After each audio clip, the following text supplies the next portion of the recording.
Welcome. Kindly subscribe to YouTube channel and follow on Facebook page at Dr. Zabby's Talk Show. Mo kí gbogbo wa nílé lóko lẹ́yìn odi, mo kí wa ipa akúbójú ọjọ́ ṣe rí, mo kẹ́ ìyá, mo kẹ́ bàbá, mo kẹ́ ẹ̀gbọ́n, mo kẹ́ àbúrò. A kú ọjọ́ mẹ́ta, ọjọ́ kan tó wà pẹ̀lú sí. Àwọn YouTube náà ṣe bọ́n ṣe ń ṣe. Gẹ́gẹ́ bá ṣe máa ń sọ wípé àwọn videos kan wà tó jẹ́ wípé o ò ní really mọ̀ wípé bóyá àti wípé nǹkan tí mo máa ń sọ gangan ni wọn ò fẹ́ ká túra wá sílẹ̀ nínú oko ẹrú. Àwọn àlàyé kan wà tó jẹ́ pé wọ́n bá ṣe nínú fídíò kan tá a bá ní ká lò òun ni Facebook, torí pé wọ́n máa ní òfin àti ìlànà àwọn ní ẹ gbọ́dọ̀ túra yín sílẹ̀ nínú oko ẹrú, ẹ gbọ́dọ̀ àwọn ibì kan wà tó jẹ́ pé wọ́n dè wá mọ́ tán tí ẹ fẹ́. Bọ̀ lágbára lọ́wọ́ Ọlọ́run àwa tiẹ̀ ti ní ìtúsílẹ̀. Mo kí wa lẹ́ẹ̀kan sí pa àkóbójú ọjọ́ ṣe rí. Ẹ̀yin ìyá mi, ẹ̀yin bàbá mi, tí ẹ rí mi, tí ẹ béèrè mi, ó tó ṣẹlẹ̀ nìyẹn. But a ti ní another page tó jẹ́ wípé tí ẹ bá ti rí pé bóyá a ṣe program bẹ́ẹ̀ yẹn, ẹ wá wá débẹ̀. But nǹkan tá à ń sọ lórí ibẹ̀ yẹn ó yàtọ̀ gedengbe, torí wípé mo máa ń kó gbogbo ẹ̀ papọ̀ lórí ìkànnì tẹ́lẹ̀tẹ́lẹ̀ ni mo wá yà sọ́tọ̀ so that a máa fi eléyìí máa ṣe ọ̀rọ̀ tó ń lọ lọ́wọ́. Báwo la ìfẹ́ gbára wa nínú oko ẹrú? Ìyẹn náà tún jẹ́ ọ̀rọ̀ tó ń lọ lọ́wọ́ bọ̀ nínú oko ẹrú tí àwọn ọ̀pọ̀lọpọ̀ tán gang up lé wa lórí, tó jẹ́ pé ojú kan la wà tán fi dè wá mọ́lẹ̀. But ọ̀bọ ti bèbí ti ṣẹ́jú báyìí, òun ni. Ẹ bá wa lọ sí orí ìkànnì Àjùlọ TV, ẹ type Àjùlọ sórí YouTube, Àjùlọ TV, ẹ máa bá mi bẹ̀. Ẹ máa wá rí wípé gbogbo program tó wà níbẹ̀ kò wọ 30 minutes, 20 minutes, 20 something minutes ni, so that a ní lè gbára lákòókò. Mo kí wa lẹ́ẹ̀kan sí pé àkóbójú ọjọ́ ṣe rí. Ẹ bá wa pé ètò yẹn, bá wa share, ẹ bá wa gbọ́wọ́ lé. Àti rógò àmà ẹ máa gbọ́ tó máa ń sọ wípé ẹ mọ program tó máa ń ṣe ń gbà pé mo máa ti dágún sábíọ́. Ṣé ẹ rántí bàbá Sàlá? Ṣé mo gbà tàbí mi ò gbà? Mo máa ti dágún sábíọ́. A máa ti wá dáràn lọ́wọ́ àwọn tó ń pera wọn ní ẹni Sátánì, tó sọ pé àwọn kan ò tiẹ̀ pera wọn léèyàn Ọlọ́run.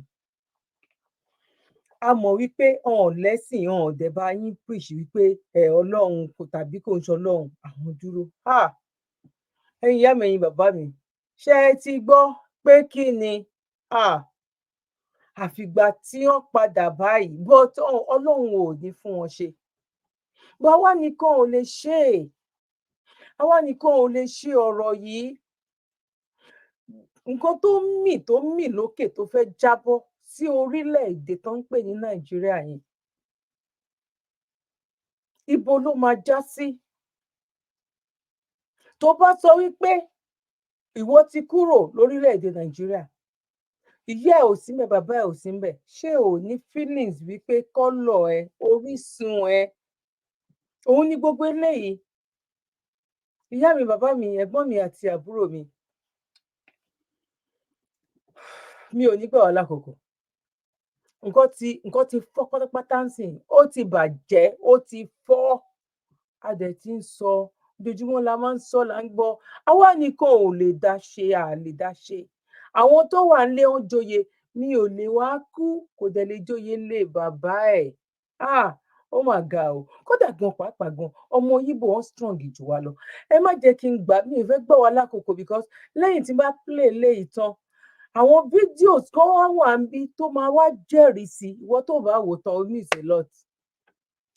a lot. Kí má wàá bá gbà wá lákòókò, ká lè rí ọwọ́ gbélé láti ṣe ẹ̀. Ẹ jẹ́ kí n tètè lọ gbé eléyìí wá. Bọ̀ ẹ ti máa play ní ẹ̀yìn ẹ̀. Ìyẹn ló ń pè ní ẹ̀rí máa jẹ́ mi nìṣó. Àwọn people yìí, wọ́n ti gbìmọ̀ pọ̀, wọ́n ti pawọ́ pọ̀, wọ́n ti fi bà ti ọ̀tá wa, wọ́n ti fi bàjẹ́. Ṣé rí àwa tá à ń sọ̀rọ̀ yìí ń sìn, ó dáa o. Ṣé rí àwọn tó ń bọ̀, àwọn ọmọ tó ń bọ̀ yẹn, tí òyìnbó ń plan ìrọ̀rùn, future tó rọrùn fún àwọn ìran tó ń bọ̀, ìnira àti ìbànújẹ́, òun ni àwọn ti Áfíríkà. Àwọn kankan ti ń yà kúrò nínú wọn, ló ń plan sílẹ̀ fún àwọn ìran tó ń bọ̀. Ẹ má jẹ́ kí n gbà wá lákòókò, fún àǹfààní àwọn tí hàn tí wò, bóyá àwọn ẹlòmíì lè ti wò. Ẹ máa bá mi ká lọ. God bless you. ó ń sọ fún wa wípé future wa kódà gan nílẹ̀ Yorùbá gan.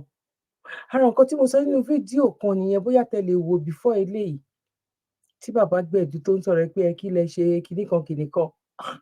Ẹ mọ àwọn tó wà nídìí ọ̀rọ̀ Nàìjíríà ni. Ṣé rò pójú lásán ni Bill Gates tó fi lọ kí tó fi òun àti Dangote?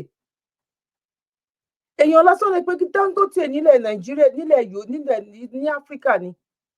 Èèyàn lásán lè pé Bill Gates ní gbogbo àgbáyé ni. Èèyàn lásán lè pé bàbá Bọ́lá Ahmed Tinubu gan lágbàáyé ni. Tẹ wá ní àwa mélòó wípé ẹ kí làwọn Yorùbá nation àwọn bàbá ọ̀hún mọ nǹkan tó fẹ́ ṣe, mélòó ni wá? Àyàfi ká rí àánú Ọlọ́run pẹ̀lú ìrìn àjò yìí. Ṣé Tinubu gan lè fẹsẹ̀ tẹ gbogbo wa mọ́lẹ̀? Owó tó ní ni mò ń sọ. Owó tó ní á fẹsẹ̀ gbé gbogbo wa mọ́lẹ̀. Èló la ní lápò?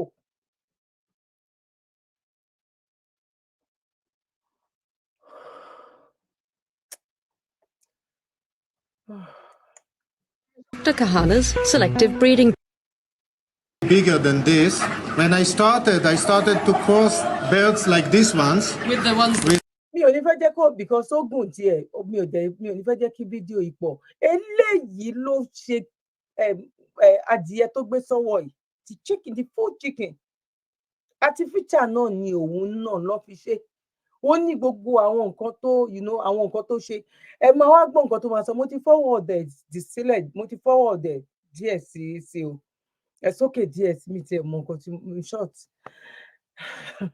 Àfi kéèyàn kàn take ọ̀rọ̀ Nàìjíríà, kéèyàn take easy ni. That's all. Àna ọ̀rọ̀ àwa Yorùbá gan alára gan kéèyàn take easy. Kéèyàn kàn take easy. That's all. Ẹ jẹ́ ká gbọ́ nǹkan tó sọ. Àwọn chicken tó jẹ́ pé àwọn oh my God. The ones that we saw, well, they try to flap. They still know how to flap. They're rather sweet. Having successfully bred small featherless chickens, Dr. Kahana wanted to see if he could create a big commercial-sized bird. That was the challenge, and indeed we managed to do it, as you can see here. It's huge. It's not going to go to somewhere. Create.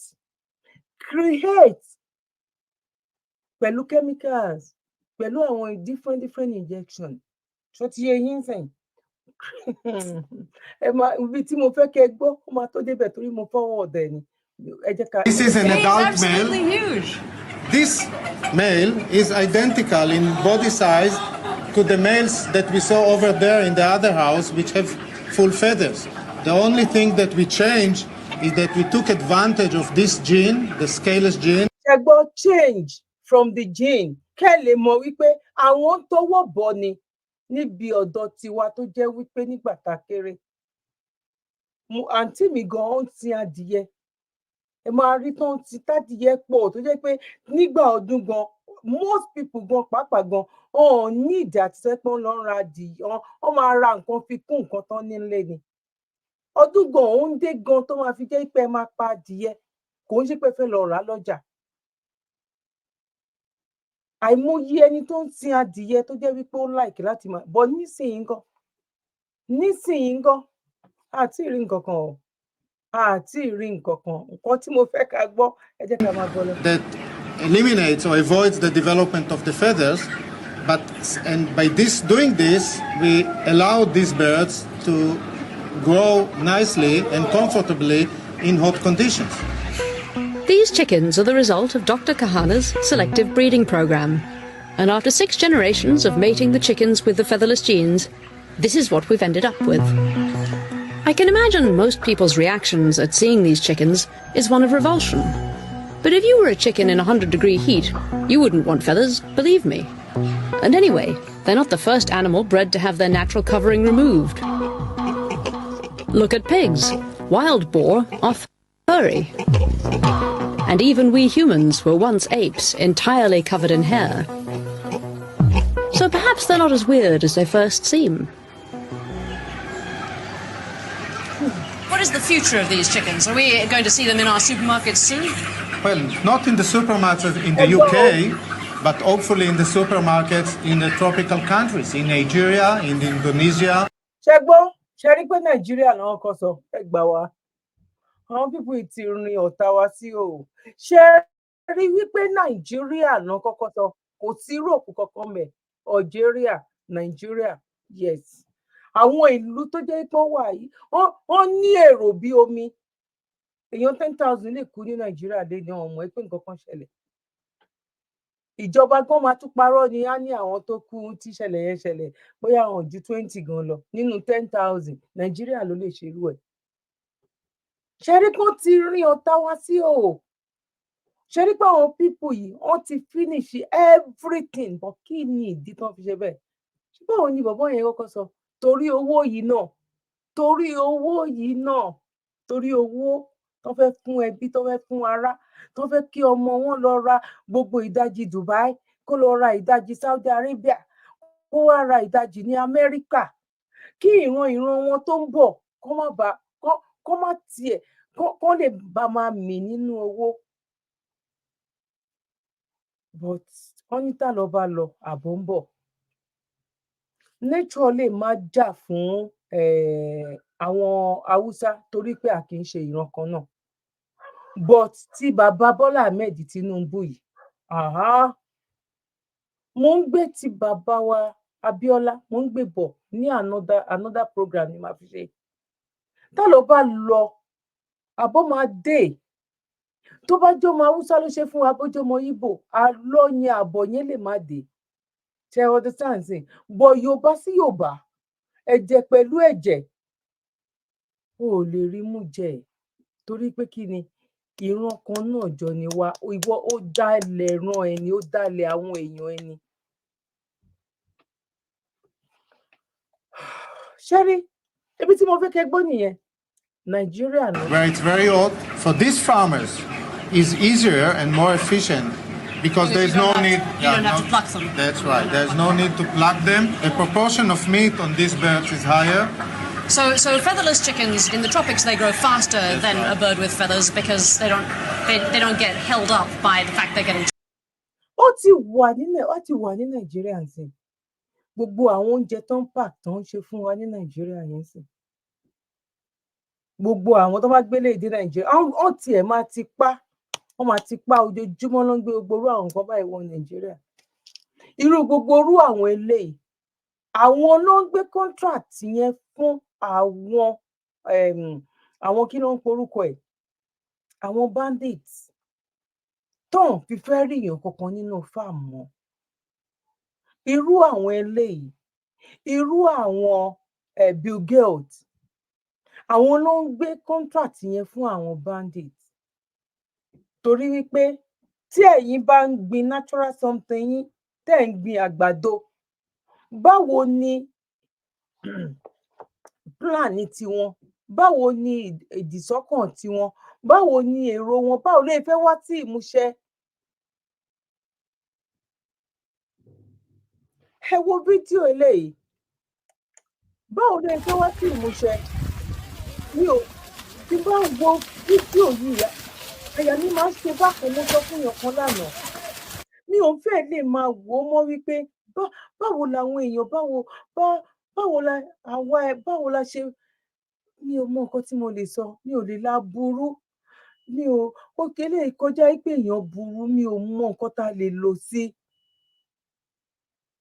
ta ló gbéṣẹ́ fún àwọn ẹni yìí ara tó ń gbéṣẹ́ fún wọn láṣìírí gbogbo nǹkan tí mo gbé wá yìí ló ń tú ìgbà tó fẹ́ gbérú àgbàdo yẹn wá sí Áfíríkà ní Nàìjíríà báwo náà ṣe ti ní fún àwọn èèyàn kan lówó ìyẹn lè má fi mọ̀ pé àwọn tó bá jí àwọn èèyàn gbé tẹ́ bá rí wọn báwo náà ṣe máa ń rí ẹ lè gbà wọn ní gate man ẹ lè ní kó bomi fún yín kẹ́ mú lè má fi mọ̀ wípé àwọn èèyàn kan ló gbà wọ́n síbẹ̀ ẹ wo àwọn tó ń da màálù yìí náà àwọn èèyàn kan náà ló gbà wọ́n síbẹ̀ fídíò kan wà ń bí báyìí bọ̀bọ́ yẹn ló lọ fẹjọ́ sùn ní ọmọ yunifásitì ní ẹ̀ṣẹ̀ ṣe tó ń máa lọ sáf torí pé kò síṣẹ́ kò síbi tó fẹ́ lọ ó bẹ̀rẹ̀ sí ní dá oko ó mú ẹran wá báyìí wọ́n fi wá jẹ oko ló lọ sí ibi tán wà ló lọ report nínú gárà wọn whatever wọn ó ní bọ̀bọ́ yẹn yí ẹ̀yìn padà báyìí ó dẹ̀ fi àdá sí lẹ́yìn ọrùn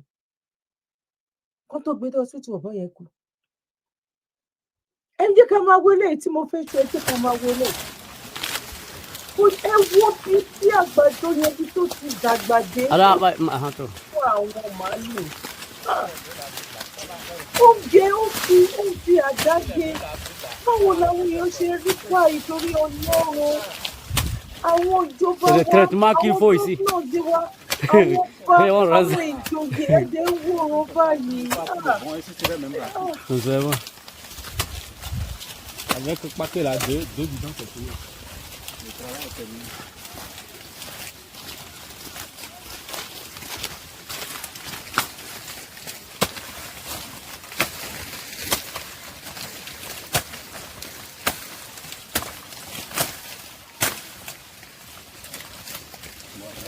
C'est bon? On va dire 1 minute quoi. Et on va le doigt enregistrer.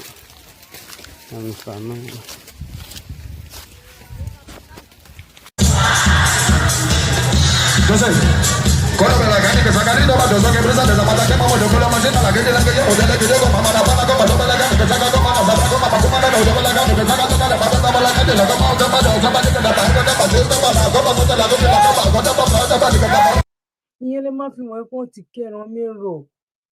Ẹ wo live wọn. Lẹ́yìn tán bá lọ ṣe gbogbo nǹkan yẹn tán, eléyìí ò dáa o, eléyìí ò dáa, eléyìí ò dáa, ẹ̀yin ọba wa eléyìí ò dáa, ẹ̀yin senate eléyìí ò dáa, ẹ̀yin governors eléyìí ò dáa, ìyà yìí ò báwo ni ìran yìí báwo lè fẹ́ rí in another 50 years? Báwo ló ṣe fẹ́ rí in another 50 years?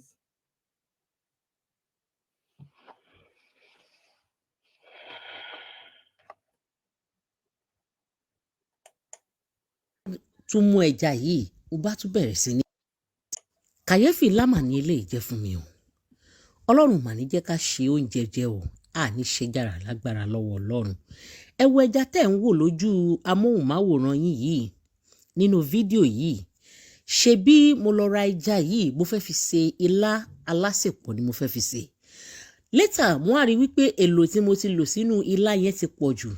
Mo á decide láti mú ẹja méjì eléyìí, mo fi sílẹ̀, mo reserve ẹ̀ pé mo á gbé sínú freezer. Ọjọ́ tí mo wá wò pé mo fẹ́ ṣe nǹkan míì, jẹ́ kí n lo ẹja yìí mọ́ nǹkan tí mo fẹ́ ṣe. Mo bá gbé ẹja jáde láti inú freezer. Ẹja yẹn ti wá freeze. Mo wá fi sílẹ̀ láti àárọ̀ di alẹ́. Mo decide láti fi sílẹ̀ ńbẹ̀. Ìgbà tó dọ́wọ́ alẹ́, mo ní okay, time tí mo fẹ́ lo ẹja yìí ti tó. Mo bá mú ẹja, ó ti defrost dáadáa, ó ti kò size lára ẹ̀ mọ́. Mo bá bẹ̀rẹ̀ sí ní gé ẹja. Eré ni, àwàdà ni. Ẹja yìí ò mà gé. Orí ẹyọ kan génú ẹ̀. Irú ẹja wo leléyìí? Mo bá fi sílẹ̀. Mo nábì block ò tí kó lára ẹ̀ ni. Mo tún fi sílẹ̀. Mo jẹ́ kó di àárọ̀ ọjọ́ kejì. Mi ì gbé sínú freezer mọ́. Nígbà tó di àárọ̀ ọjọ́ kejì, mo bá tún mú ẹja yìí, mo bá tún bẹ̀rẹ̀ sí ní gé. Ẹja yìí ò bàjẹ́ o. Mo bá bẹ̀rẹ̀ sí ní gé. Ìṣe ló dàbí rọ́bà lọ́wọ́. Mo gé ẹja yìí tì. Àwọn ibi orí tó gé yẹn, ibẹ̀ nìkan ló dàbí pé ó soft díẹ̀. After bí orí yẹn sísàlẹ̀, ó dàbí rọ́bà ni. Mo ti máa ń gbọ́ wípé èèyàn á ra ẹja nígbà míì á dàbí rọ́bà, àbí wọ́n á ra nǹkan míì, wọ́n máa gbé nǹkan míì lé wọn lọ́wọ́. This is my first time tí máa experience irú nǹkan báyìí. Eré ni mo pè é. Ẹja òun ni mo gé ń bẹ̀. Nígbà tó yá, mo kúkú gé láti bí irú. Òun ni mò ń gé tẹ̀ ń wò yẹn o. Ẹ wo bó ṣe dàbí rọ́bà. Ẹja tí èèyàn ti defrost fún odidi 2 days. Ó dẹ̀ ṣì rí báyìí. Ṣé bí téèyàn bá ra ẹja lọ́jà, kò bá jẹ́ fóté tàbí ẹja Titus, ó máa. Ẹ jẹ́ ká pín fídíò yìí, ilé ayé ti parẹ́. Ẹ jẹ́ ká pín fídíò yìí. Ẹ jẹ́ kí n wá gbé the last one. Ẹ jẹ́ ká pín fídíò yìí. Ẹ jẹ́ ká pín fídíò yìí, please. Ẹ jẹ́ ká. And she breaks it in half. It gets very. So my mother was showing me that she opened the banana, that she thinks that these are not real bananas. We got it from the supermarket, but when she opens it and she breaks it in half, it gets very tough and it doesn't really break. And when it pulls, it's like it's glue. Cherry. It's very tight and doughy. Cherry. I've never ever seen a banana like that. I don't know if it's just our banana or if it's this brand from Costco. From Costco, but at the end of the day, it looks very, very fake and Play-Doh-y. Does anyone else know what happened? Hello, mo kí wa lẹ́ẹ̀kan sí pé a kú bójú ọjọ́ ṣe rí mo kẹ́yìn. Àwọn tó ń ṣẹlẹ́yà dádì ṣẹlẹ́yà mọ́mì àwọn tó ń ṣẹlẹ́yà mo kí wa lẹ́ẹ̀kan sí pé a kú bójú ọjọ́ ṣe rí wẹ́ àwa ti ṣe ìta lè ṣe náà lélẹ́yìí ó kù sí ọwọ́ àwa tó bá kù náà láti lè spread àwọn nǹkan yìí ọ̀rọ̀ ẹ̀mí là ń sọ yìí so that oníkálukú máa lè wà very very careful nǹkan tí ó fẹ́ fi sí ẹnu ẹ jẹ́ ká share fún ọ̀rẹ́ àti ọ̀tá wa àti àwọn ọmọ wa kódà gan tẹ́yìn kan bá fẹ́ share gan ẹni kan bá yín type síbẹ̀ yìí pé you must share this video ìwọ tó tún tí mo send ẹ̀ sí gan you must share this video kó lè lọ káàkiri eléyìí ò ń ṣe pé bóyá ẹ̀rù mọ̀ no fídíò mi náà wà o màá tún gbé fídíò mi náà wà kò ń ṣe lénìí nǹkan tó ń ṣẹlẹ̀ gangan lélẹ́yìí tó ń ṣẹlẹ̀ Nàìjíríà ti sign pẹ̀lú Bill Gates àti gbogbo nǹkan tí Dangote tóun náà ń ṣe ṣèbí bẹ́ẹ̀ ló máa easy ṣèbá àwọn gbogbo èmi ni àwọn àgbàdo yìí ń sìn àwọn àṣẹpẹ́ àgbàdo Dangote ni ibi tó ti jẹ́ pé èèyàn ń kú ipò fẹ́ kò lówó treatment fún 5,000 kú ní Nàìjíríà òun náà fẹ́ fi ṣe gba cancer kò buy one get 10 free because àgbàdo yẹn cancer ni gbogbo àwọn nǹkan yẹn gba ẹyọ kan kó gbé ìtókù wá kẹgbà ìtókù ní free mo kí wọ́n lẹ́ẹ̀kan sí pákó bójú ọjọ́ ṣeré ẹ̀yin yá mi ẹ̀yin bàbá mi ẹ̀gbọ́n mi àti àbúrò mi ẹ bá wa share ètò yìí ẹ bá wa fi kọ́mẹ̀ntì tí yín sílẹ̀ ojú wo lẹ fi wò kẹ́dẹ̀ bá wa tẹ like God bless you ẹ má gbàgbé láti bá mi lọ subscribe sórí Àjùlọ TV ẹ bá mi lọ subscribe sórí Àjùlọ TV ẹ bá lọ wo àwọn nǹkan tá à ń ṣe ń bẹ etí mo bá lọ ń bẹ ń sìn 1 to 100 ni láti episode 1 to 100 ní Àjùlọ TV a dẹ̀ ti wà lórí 7 or 8 nsìn kẹ́dẹ̀ lè kẹ́ wá wo bó ṣe máa lọ wípé tèmi òjọ tàná àgbọ̀ a lè fi kú wé oorun wípé àtàbẹ́ni ara ọ̀tọ̀ ni a ti wà lórí 7 or 8 báyìí nsìn mo kí wá lẹ́ẹ̀kan sí pa kó ojú ọjọ́ ṣe rí ẹ̀yin yá mi ẹ̀yin bàbá mi bẹ́ẹ̀ ṣe ń kí mi pé mo kó ètò bẹ́ẹ̀ náà lèmi náà kí yín lẹ́yìn agbára lọ́wọ́ Ọlọ́run àní fojú sunkún ara wa torí pé mi fẹ́ jẹ́ kó pẹ́ mi ò ní lè gbé ìpolówó wa lọ́jọ́ títí òpin God bless you one love bye for now. You're welcome. Kindly subscribe to YouTube channel and follow on Facebook page at Dr. Zabby's Talk Show.